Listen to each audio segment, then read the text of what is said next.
It's been summer for a couple of weeks now, and last year I did a fun little set of videos based around summer things. And I have a couple more summer-based things I could talk about this year, so I decided to bust them out. So today we're finally taking a look at Creepshow again, and this time I am finally talking about a segment from one of the movies. In Creepshow 2, made in 1987, there is a segment called The Raft, based off of a short story written by Stephen King in this book right here, The Skeleton Crew. It's the second segment in the movie, and I kinda have a hot take on it. I don't like the segment. I know. Some people think it's the only good segment in the second movie, but I think it's the weakest segment out of the first two movies combined.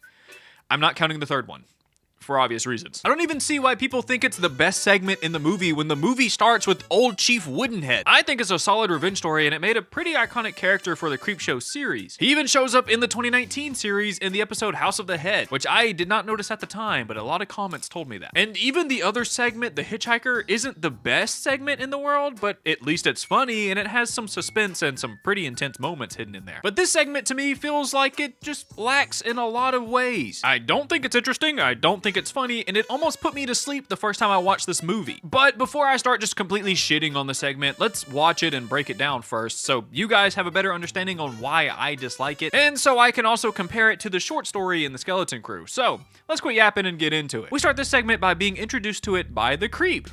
Who is that? Yeah, for some reason in the second movie, they decided to change the look of the Creep and give him flesh? There's really no other way to say that. Luckily, they reverted him back to his corpse-like form later on, but in this movie, he is voiced by Tom Savini, who has done special effects for a ton of horror movies, including Friday the 13th and, of course, Creepshow. But he's also acted and cameoed in some movies like Dawn of the Dead. Anyways, he introduces the segment by saying, "It's a splashing little ditty about some people who are left stranded without a paddle on a sea of blood."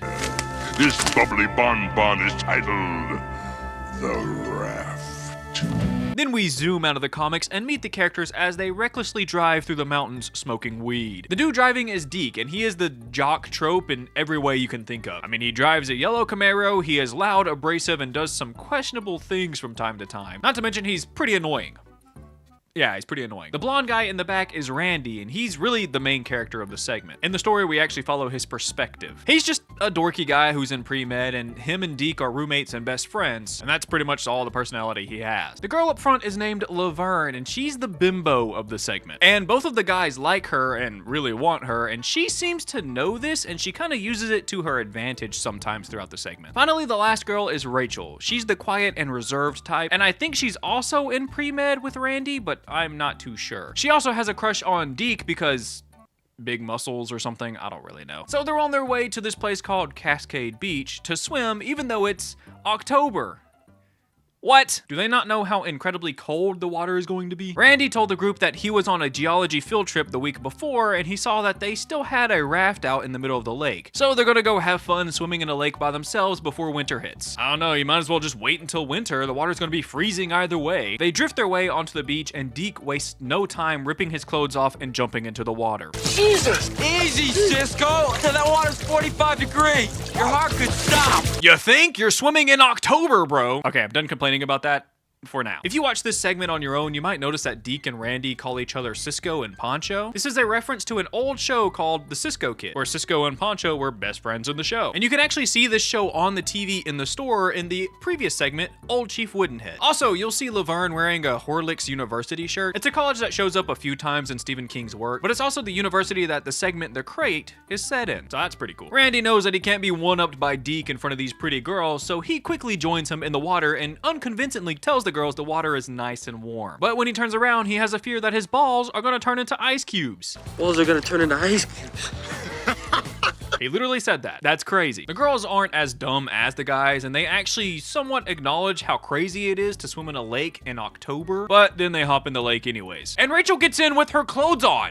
At least Laverne has like swimming bottoms or something, you know? As the group swim out to the raft in the middle of the lake, Randy spots what looks like some ducks struggling to swim in the water. He keeps a close eye on them until both of them disappear. And this is when he notices a big mass floating on top of the water. Seeing this mass makes Randy a little freaked, and he swims faster to the dock so he can get a better look at it. This freaks him out, so he pressures the girls to swim faster to get them out of the water. They get Rachel out of the water before the strange mass even reaches the raft, but Laverne is a pretty slow swimmer, and it's already making its way around the corner and towards her. Luckily, the guys hoist her up on the raft before the gross muck can touch her. Randy examines the strange mass, and despite his background in science and biology, he has no idea what it could be. Deke thinks it's just some kind of oil slick, but it's obvious to both Randy and Rachel that it's not. Also, oil slicks don't have a gross textured surface. Randy continues to examine the strange blob as everyone gets comfortable on the raft. Some a little too comfortable. Wait, Rachel had a one piece on under her clothes?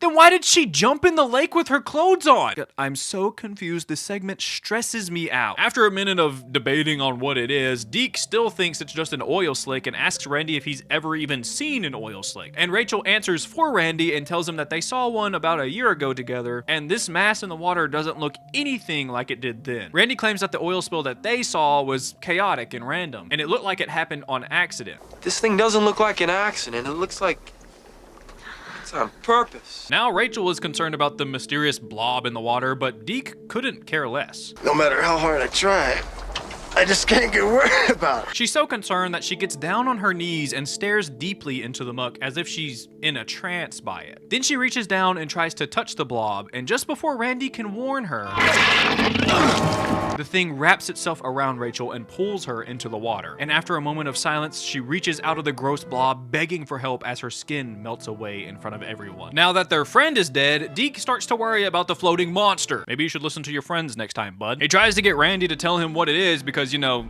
he's a nerd, but Randy has never seen anything like it before. And Laverne is rightfully very upset that she just watched her friend die, so Deke calms her down in a very soothing and smooth manner. Stop it, Laverne! I swear to God, I'm gonna smoke you! I mean it! Jeez, there had to be a better way of doing that, Deke. I mean, you went straight for violence, man. So the group decide to just wait a bit and see if the thing swims away. I mean, it just ate their friend, so maybe it's full and it'll leave them alone for a little while. Or just long enough for them to escape. We cut back to a little bit later, and it doesn't look like the blob has gone anywhere, but it has migrated under the raft. And since Deke is an athlete and good at swimming, he tells the others that he's going to swim to shore and then go get help. But before he can even jump off the raft, the blob reaches through the cracks and latches onto his foot. It burrows its way into his skin and pulls him through the raft with only a small crack for him to fit through, leaving nothing of him behind besides his state ring. Okay, I will admit this is the best kill in the segment for me. It's pretty graphic and horrifying to watch. I mean, the monster literally pulls my guy through a hole that is the size of his foot.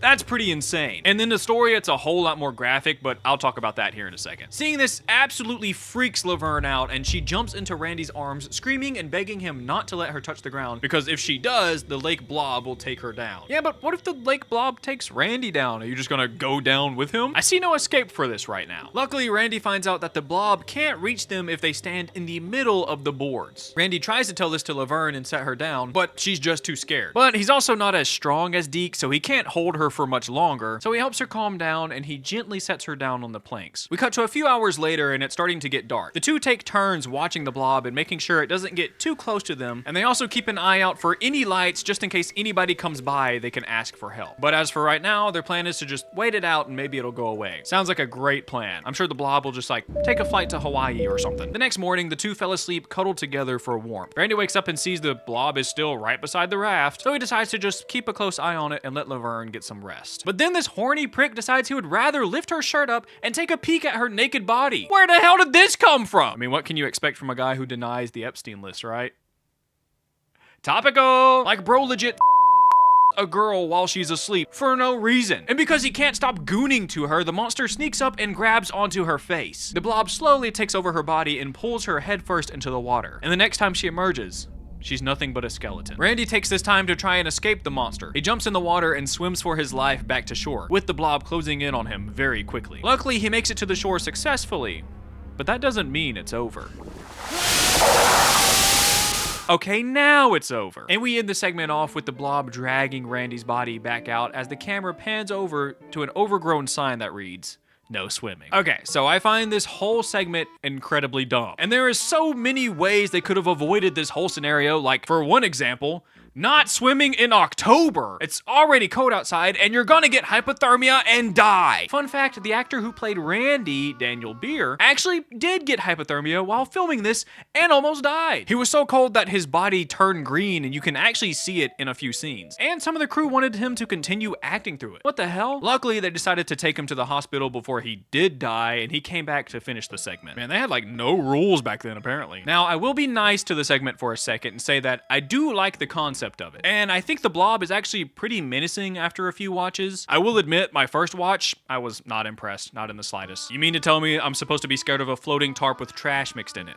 No, sir. And not to mention, everyone in this segment kinda sucks. Minus Rachel, because she really didn't do anything. Deke is really annoying, loud, and it seems like he has anger issues. Laverne is just there to scream and be mildly annoying. And Randy was doing okay until he Laverne for no reason. So I really don't care if any of them make it out alive or not. Also, I will mention that in the story there is a sex scene, but it's more, consensual. I have no idea why they changed it in the movie to be like a scene. And the acting in this segment is pretty bad. It feels like the characters aren't even that worried about the tarp floating around them, and that really takes away from the viewer who you are trying to convince you're actually in danger. Sadly, I just think it was poorly executed in this movie. I actually like the short story that the segment is based on. It describes the blob to be a very abnormal thing in the water. It's like literally a perfect circle, like a hockey puck or something. And it has these colors in it that swirl and hypnotize the people. So they can't really look at the blob for too long or it'll entice them to jump into it. So it adds some suspense and an extra bit of horror to the mass that the segment just doesn't have at all. In the story, it also moves at incredible speeds and is super quiet. It feels really Lovecraftian in the story, but in the segment,